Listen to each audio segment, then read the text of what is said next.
Shalom anak-anak, kembali lagi bersama Ibu Juni di pembelajaran Pendidikan Pancasila dan Kewarganegaraan.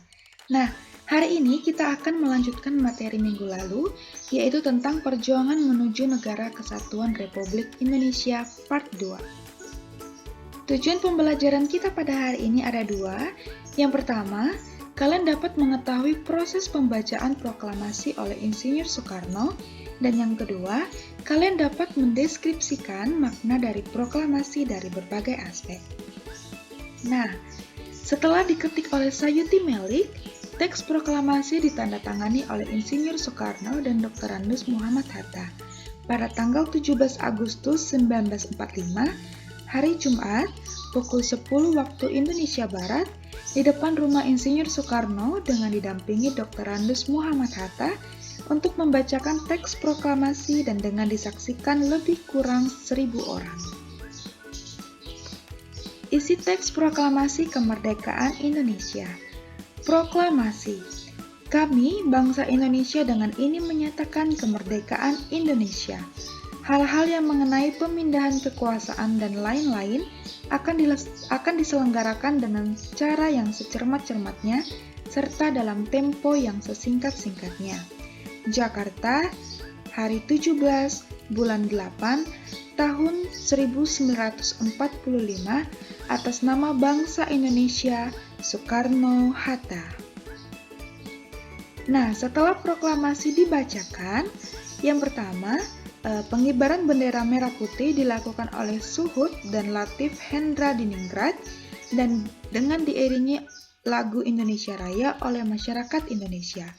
Yang kedua, berita proklamasi menyebar ke seluruh Indonesia melalui surat kabar pada waktu itu.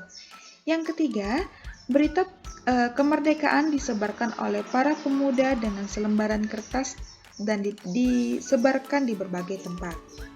Yang terakhir, rakyat Indonesia melakukan doa syukur atas kemerdekaan bangsa Indonesia.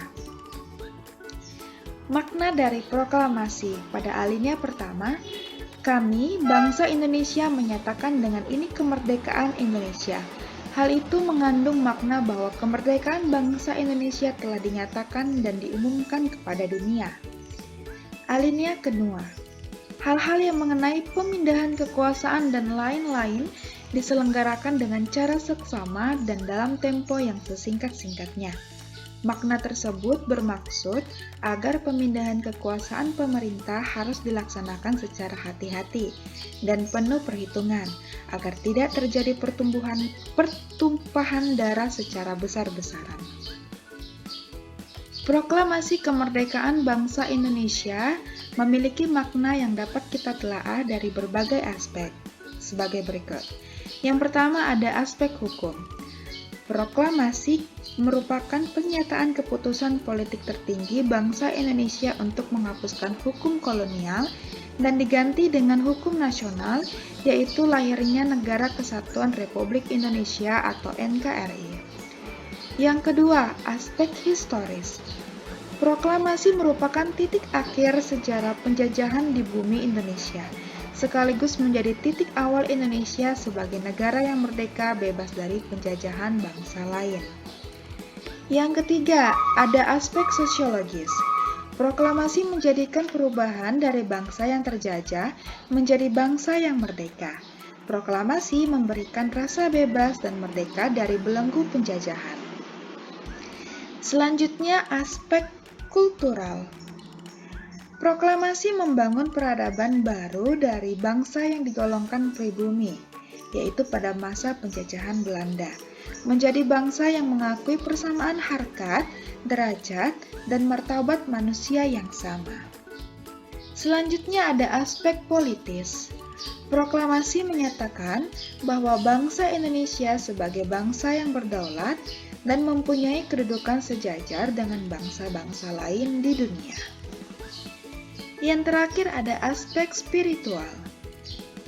Kemerdekaan yang diperoleh merupakan berkat rahmat Tuhan Yang Maha Esa yang merindai perjuangan rakyat Indonesia melawan penjajah.